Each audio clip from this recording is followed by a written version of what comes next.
So the focus of today's webinar is investment onboarding, which is particularly relevant for, of course, private equity companies, holding firms, and also family offices.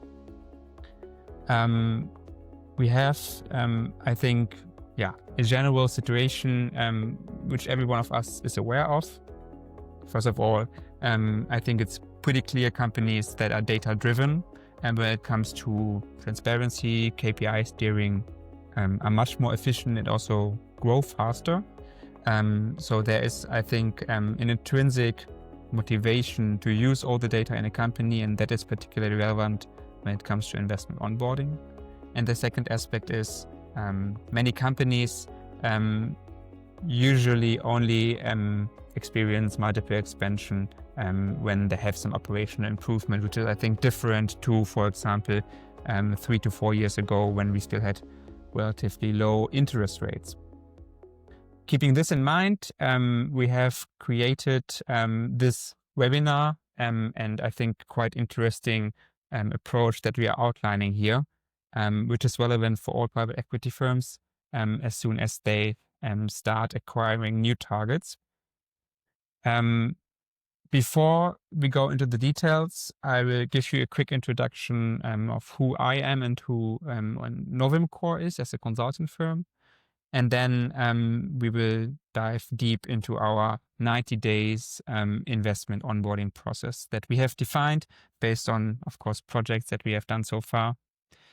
Two highlights in this process are, on the one hand, the usage of ValueWorks as a software tool, which is pretty easy to implement. It's an all-in-one business intelligence solution, which I will outline in a few minutes. And the second one is our Pulse process, which we use to evaluate internal processes in the company, which is so-called AI-driven because it's quite interactive, and we use, of course, nowadays common tools like large language models to run significant amount of this analysis. Also, this I will outline in a few minutes. Starting with the introduction of myself, my name is Julian Molitor. I started Novemcore about 3 years ago. We are a still young consulting firm sitting in Berlin. I have experience, I think, in the quite common usual consulting firms listed here, and before I worked in investment banking in London at Barclays. And in terms of experience, I did, on the one hand, many projects related to digital value creation. That is one of the focus areas of Novemcore. And on the other hand, related to transactions, and also, of course, in this context, onboarding and value creation. Novemcore is a consulting firm. We are focusing on the finance area and investment area of things. That means when it comes to corporate finance, we cover everything in this field. And when it comes to investments, usually only related to private investments, which is, of course, private equity. And here, when it comes to subjects, always related to data and software usage, data and software enablement, but also assessment, which is relevant when it comes to due diligence. So, for example, anything tech-related, tech due diligence is something we're also quite used to. And keeping in mind this value creation aspect, we support from the conceptual start to the execution and through the execution phase. Also something we try to where we are quite different to usual players in the market is a significant portion of our compensation is always performance-based. And hereby we really want to align that our interest is the same as those of our clients. And as I said, we cover the areas of finance, technology, and execution. We have quite some experience. Not everything related, or not everything is gained in Novemcore projects, but I think that is, as everyone is aware of, not relevant. Something that's relevant here is that you have the experience, and we have the experience gained also in our prior roles. In terms of setup, we are a team internally, but also we have a large team externally of more than 80 experts working together with us on the projects. Also here, these experts are, of course, quite experienced, and also here internally, we have an average experience of more than 10 years. where we now focus on our work together with the private equities environment. We, on the one hand, support when it comes to deals. We support when it comes to investment onboarding. And then also from a private equity lens, we support when it comes to portfolio optimization. So, for example, when you have yearly reviews of the portfolio, here we, for example, implement standardized processes and also technology that enables this process. And last but not least, the future trend analysis to see if the portfolio covers actually the future digital trends and if you can benefit from those trends. In terms of experience, as I mentioned, so quite some experience when it comes to transactions. I think many of those names people know in the mid-market field. And then the original, let's say, start was on the value creation side, where we have different smaller and larger clients. And here, this is let's say, a selection of those players. Enough about Novemcore. Let's start with the content. We have going to the next slide. We have actually usual pain points that we experience in our projects, and these pain points are the base of the Novemcore investment onboarding process. That's important to understand because what we experience in the project so far is it's always the same. And that's important because only then you can have a structured, let's say, standardized process. It starts with transparency. Most or many companies that you onboard don't, for example, have the same definition when it comes to KPIs. That is something to solve easily, but important to solve. Then also, of course, many companies don't have the data available or it's inconsistent. And also the reporting structure to you as a private equity investor may not be consistent with what you expect because you have, of course, very particular requirements when it comes to how you steer your investment in your portfolio companies. Also, maybe it just takes very long until you get some results. Of course, this is not acceptable. So here you need to gain more transparency. And then when it comes to forecasting and also cash covenants, these are two things quite often there is a lot of opacity or it's not really reliable. This you want to fix first. And based on this, you can build when it comes to efficiency and value creation. Second thing is then efficiency.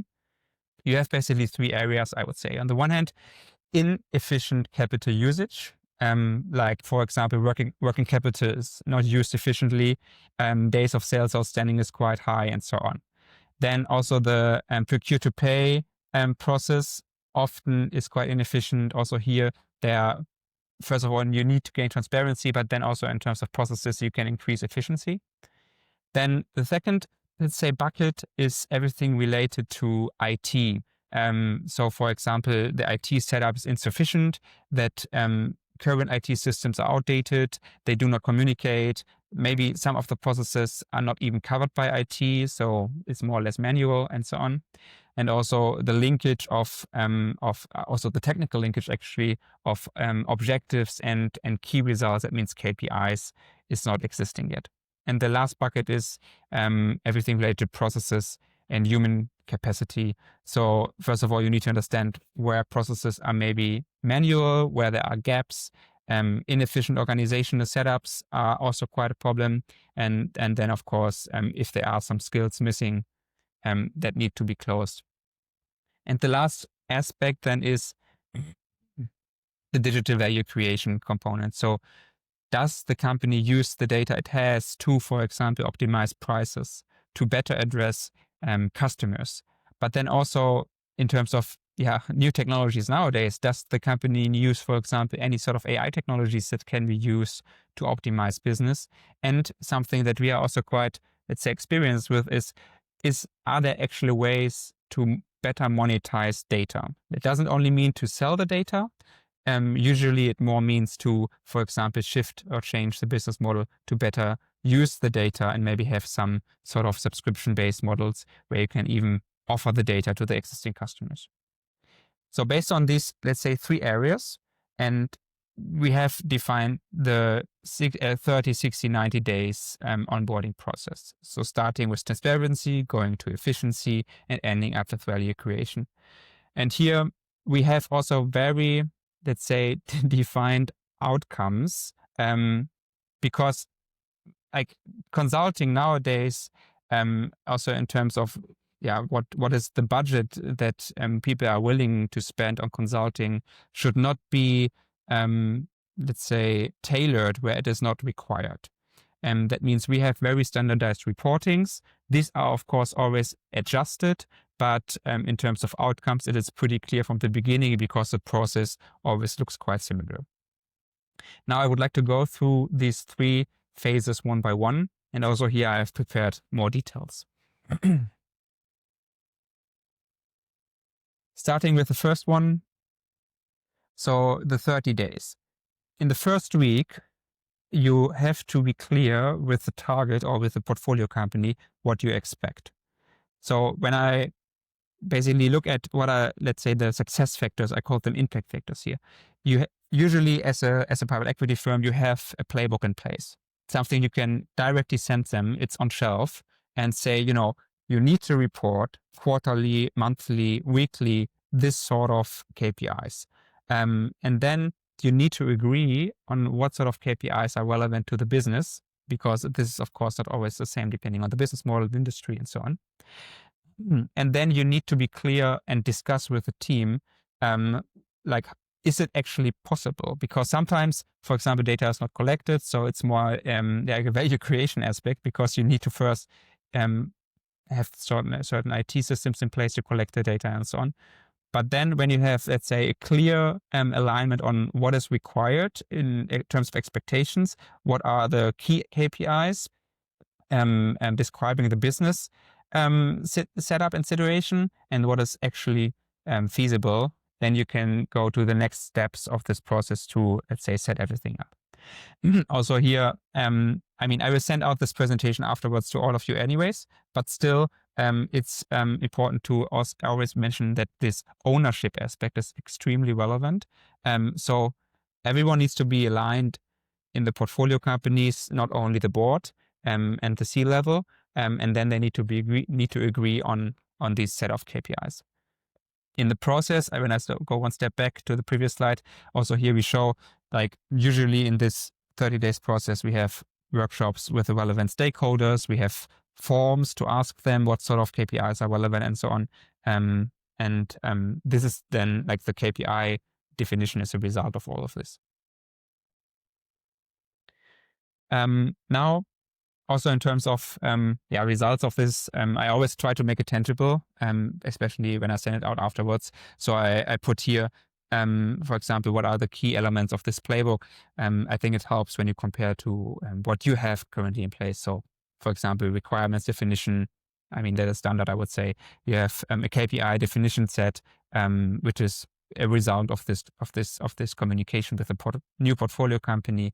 And then you have a setup outline which defines, how it will look like in the future in terms of reporting and so on. And then, very important, you have scorecards. I think that is something your IC usually requires. For example, all the different portfolio companies have to report in the same structure, filling out the same scorecards, or you as a manager of the portfolio company want to have the business units reporting in the same structure and the same scorecards. This needs to be defined at the beginning. Second step then is some sort of automation. And here we have quite a range, also depending on what is actually feasible. The best practice would be, of course, that everything is automized.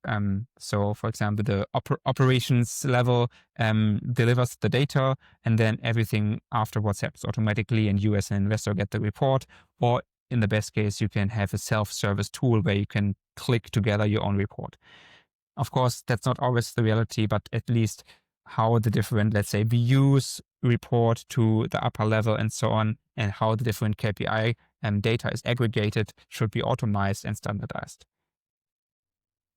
We have done this on the one hand in Excel, which is, to be frank with you, still the usual way how most companies do it.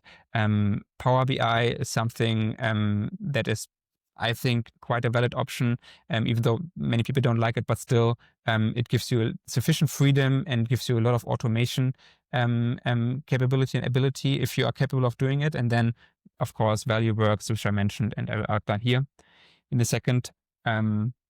ValueWorks as a software is basically a business intelligence solution. You can connect to it your ERP system. All the usual ERP systems can be connected quite quickly. Also CRM systems and other systems like marketing and so on. And then you can build your own dashboards based on this. There are also dashboards which we define. So we have basically standardized those for the different industries. And then you are basically ready to run within a couple of days. And here you can also, for example, extract standardized PDF and other reports like Excel and so on. What always is needed from our perspective is, of course, the investor report or dashboard, the financial dashboard, strategic, and operations. If you want, you can always reach out and we can have a demo session on this. And the last part is then the flash reports, which is more or less, let's say, the visualization for the different stakeholder groups. If you have banks in place, they need to, for example, get a certain set of slides and so on, which is, in this phase, develop and then also hand over to the internal team of the PortCo so they can do it themselves in the future. Okay, so this is basically the 30 days plan. Then we go to the efficiency phase. And here we have, starting basically with the KPI analysis and benchmark. I mean, in the due diligence phase, this is usually done. So you have a benchmark, you understand where the business stands.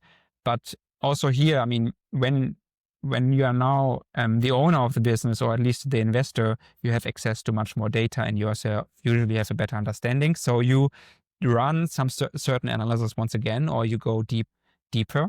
So you have a performance benchmark presentation as a result. The second step, which is running basically at the same time, is a process analysis. And here, I've outlined it in a second. We have, I think, quite cool, a tool where collecting the data is much more comprehensive and also standardized. And then as a result of this, you have, for example, an understanding of the IT setup, of the process gaps, the organizational setup, skills, and so on, which is a key driver of efficiency. And then you can extract quick wins. You can also quantify the effect of improving certain of these aspects. And then you can define, of course, efficiency levers. And the last step is, creating an OKR setup. That means objectives resulting to the KPIs you are tracking, the key results. And objectives is something like increasing revenue and so on, or gaining new customers or increasing net revenue retention. Also here, everything is possible. You can do it in Excel, which is still most of the time the case, but it's not quite scalable. I mean, we always advise to use a software for this, or at least use some sort of BI solution like Power BI or Tableau.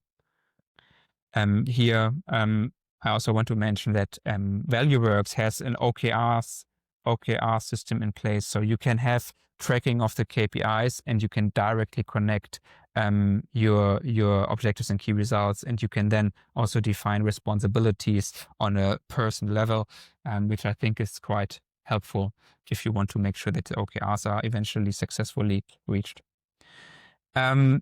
Focusing on our Pulse, tool or process.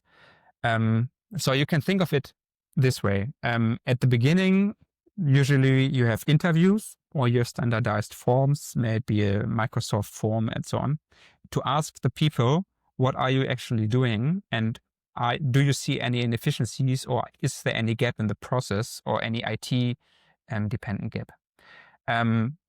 It is good. It is important to do, but usually the interviews are not structured.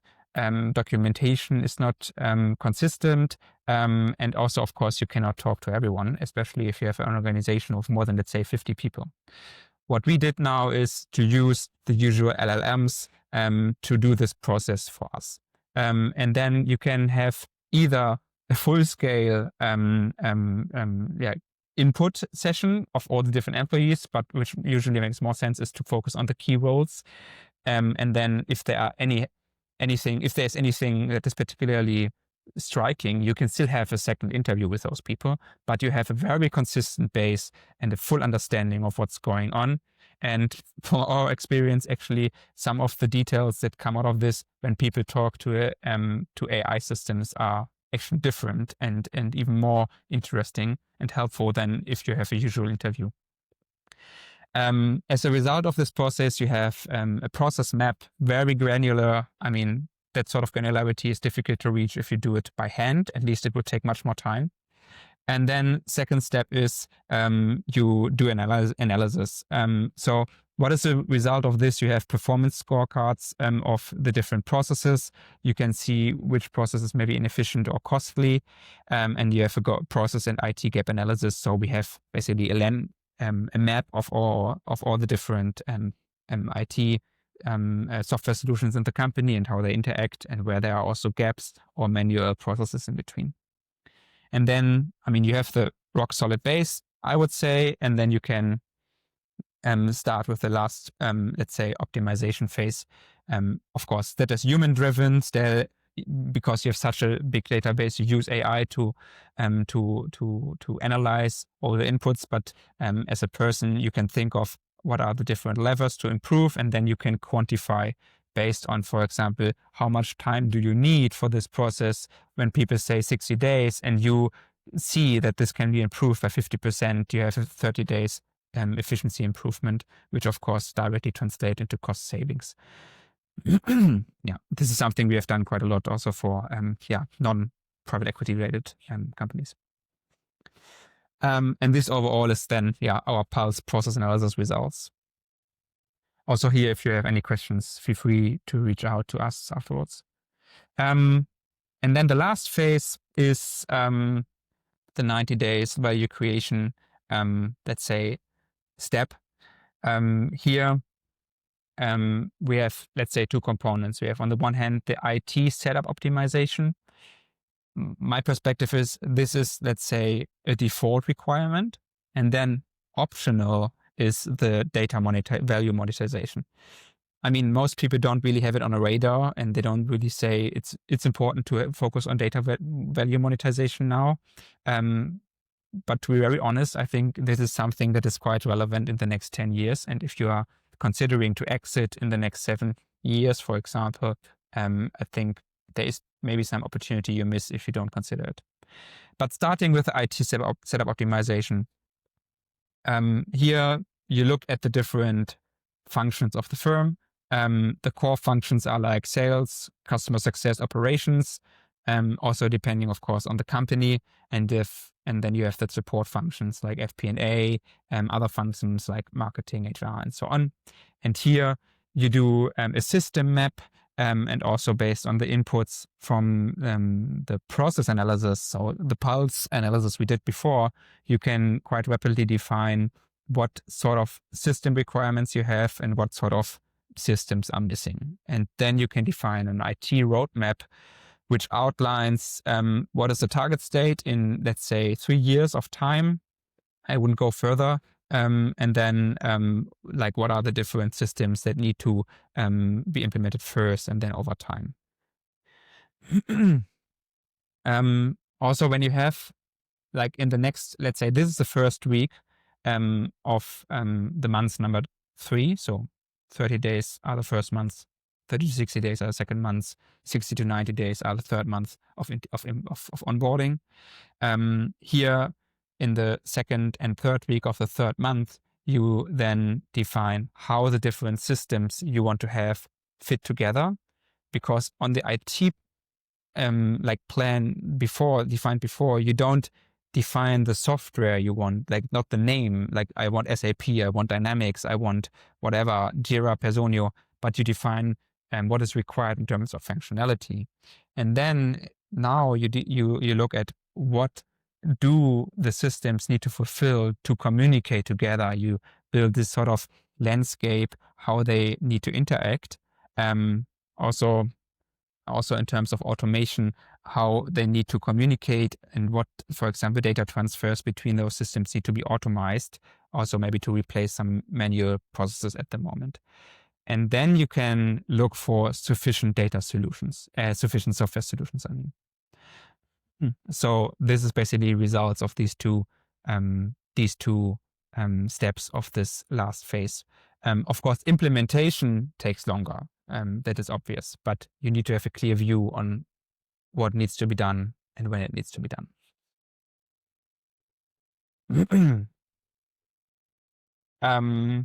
That is basically everything related to the IT setup optimization. So what I said, this is required, I think.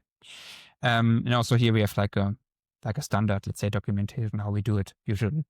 And then regarding the data value monetization, actually I put it in this webinar because it is something, we are quite capable of doing, and also I think it's quite relevant. So it is, let's say, also maybe going a little beyond usual portfolio onboarding. But you want to do first, we have defined a 7-step process to monetize your data. The first step is to have a workshop, which we do. It's a 1-day thing, and there we analyze what data is available, what are the use cases, of course, based on a brainstorming session with the different stakeholders, what are maybe the hurdles to use it, and so on. We always bring to this sort of workshops like 3 insight presentations. So, for example, what drives data value? So people understand, I see that drives data value because here it already starts sometimes. Then what is a scalable data architecture? So you can really monetize and leverage your data. And then how the data can be turned into also measurable return on investment. Because if you don't measure, or if you can't measure it, you can never see if it really generated some monetary value. Then we have the workshop, we document everything in detail, and then at the end, we create a results presentation that also gives, let's say, clear action plan and also our cost estimations. This usually is already something quite, some people say, okay, that's enough. I know I can do the rest on my own, which is fine. So we have it as an entry offering, I think very well, relatively low price without any risk. It's 5,000 euros. And also, like if the company has less than 250 employees, it's even subsidized because we we are certified for this to get the subsidies. And something also I want to mention, like irrespective of the price, but always we have this, let's say, performance aspect here. So if we don't deliver as promised, not the full price is paid. If we don't deliver at all, that means insufficient, 100% insufficient, there's no price, of course, paid. Then the second step is data value quick scan. So you have a vision, you know what you want to do with the data, and then you have to analyze. It is let's say, the groundwork that needs to be done. We extract the data, we look for availability, usage, quality, and so on. And here, Novemcore has defined their own model. It's called data monetization efficiency, and it starts, when I show everything, it starts with the data leverage index, which I think is quite, when you look at the components, quite intuitive, because you need to have data available, you need to be able to use it, and it needs to have sufficient quality. So availability always is the first point. If, for example, you could actually collect very valuable data, but you just don't collect it, it's the first step. And when we look at those things here in this value scan and we see it's not available, I mean, this usually already is seen here in the vision workshop, you can already say, we need to collect the data, and that's the first step. And then you have the usage, which, like let's say we analyze the data from all directions, and then we compare how it is used in the business. And if you don't use it that way, for example, customer data is often not used to its full extent, you can already increase, let's say, monetary value by using it better. And quality is, of course, something to measure it, for example, and more precisely, and so on. And then you have the data value factor. That's the second component of the equation, which is on the one hand, the business model, which is in our calculation the monetary value index, because we have indexed everything. We also actually have an assessment here to assess companies based on this equation. So that is the reason why we have an index, because we compare it to different others. But let's say you are a company like Microsoft or LinkedIn, because LinkedIn belongs to Microsoft, and you have a huge amount of data. And now you can book LinkedIn Premium. And LinkedIn Premium costs you, let's say, 80 euros per month.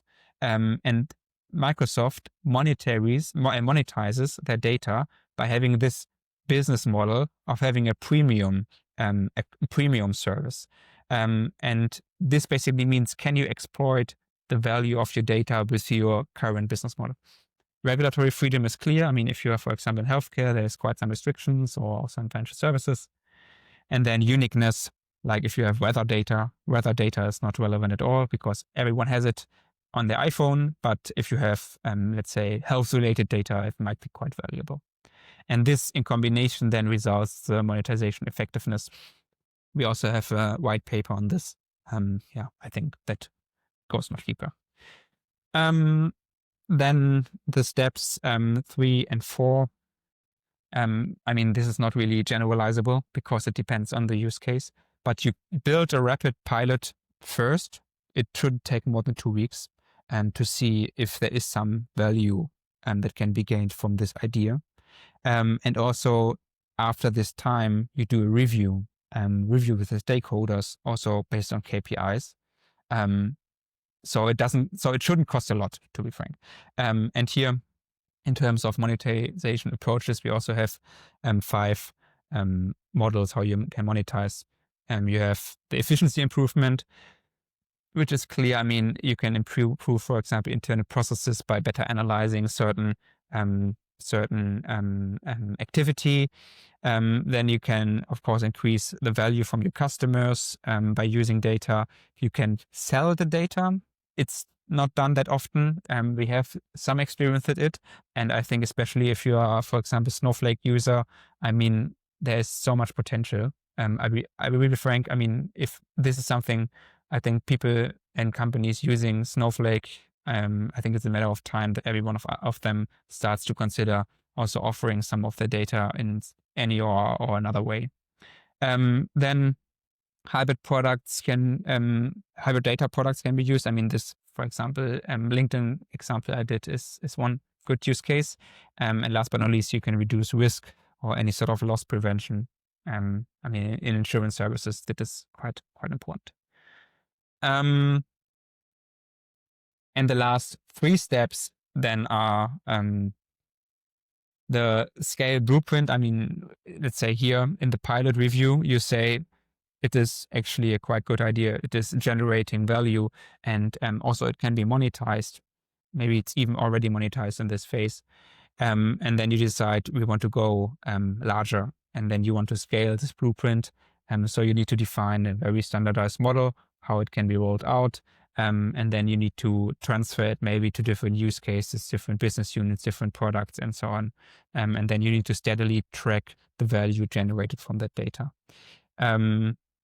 We also actually have a report coming out soon. It's, I think, a matter of days, which shows by industry what we believe can be the profit and the revenue uplift when you exploit the value of the data. I mean, obviously, I already had a look at the data and the results of our study. And I'm pretty certain that there can be, in some industries, a more than 50% uplift on the profit by using data, especially when I think of any sort of real estate and construction work.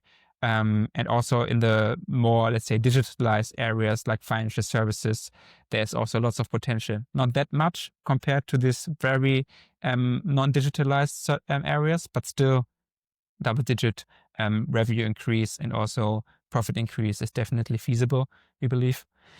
And also here, like, feel free. I mean, I will send it around when I send around the deck, but also feel free to reach out if you have any question. I think there's not a lot of risk to just have a talk about this. Cool. That was quite rapid walk through it. This is just an overview of the 3 steps. So gain transparency, enable efficiency, and fuel digital growth. These are basically the 3 steps we see for investment onboarding. As I mentioned, we work together. We have a quite strong internal team, but also we work together with experts when it comes to topics, for example, that we do not cover, for example, tax. We have someone who's focusing on this tax aspect when it comes to investment onboarding. But that is also usually done already before you start onboarding, I think. Yes, I think that it is. Something also helpful is our checklist. It gives you a good understanding on where you stand and how the process can work for you. I will also attach it to the email when I send around the presentation and the video of this recording of this webinar. Always feel free to reach out. If you have any questions now, of course, also feel free to ask the questions now. Otherwise, you will have my email, and then we can talk later.